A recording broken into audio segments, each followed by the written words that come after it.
My name is Brooke, and I'm going to talk a little bit about signal over noise today. Signal over noise can have multiple meanings depending on which discipline you apply it to. In relations to engineering sciences, signal over noise is the measured level of desired signal over background noise. When thinking of signal over noise with research and design principles, signal over noise is the ratio between desired information to be received by a user, the signal, over extraneous, excess, unnecessary information, the noise. Even with multiple applications, the root meaning behind signal over noise stays constant throughout all fields, that being what is wanted over everything else.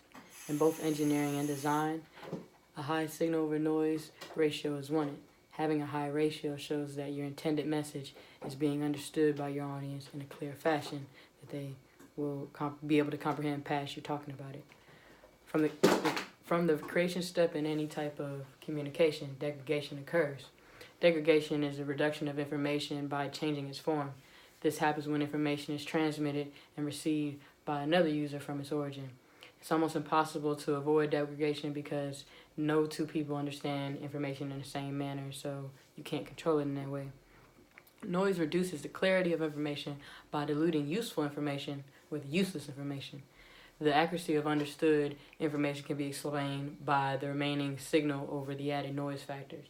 Noise can come in many different forms, such as a busy graph, a confusing web page, or over-the-top wording. For example, if you were to use a graph in your presentation, having too many bars or line points on that graph may begin to confuse your viewer.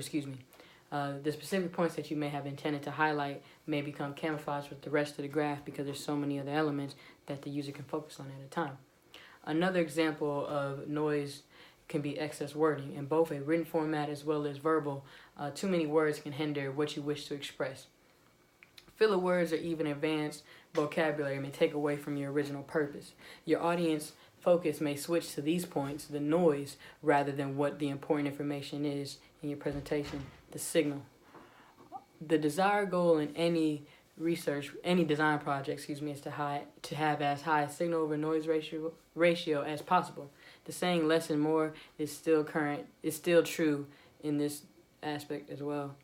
You want to include just enough elements to get across what you need without adding anything extra on top of that. Sticking to a simple and effective design helps you achieve this.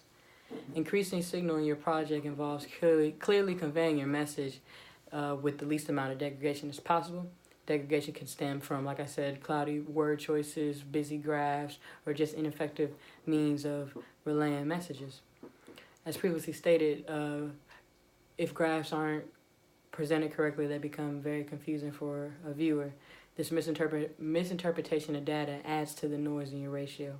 When you keep adding noise into the ratio, it begins to lessen the signal that you had even further. Having simplistic designs will make your audience focus on what you want to stand out. Another example of an added noise that can be avoided is multiple transitions in a PowerPoint presentation.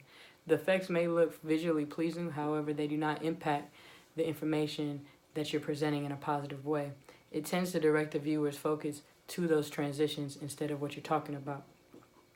To minimize noise just simply involves removing unnecessary elements from your design. One rule of thumb that you can apply here is removing any element that takes away attention from something important in your design. In this example, the noise begins to dilute the signal you had even further, thus making it a weaker ratio. One way you can minimize noise is making a checklist within your design. Within this checklist, you should note the goals and key portions of your design.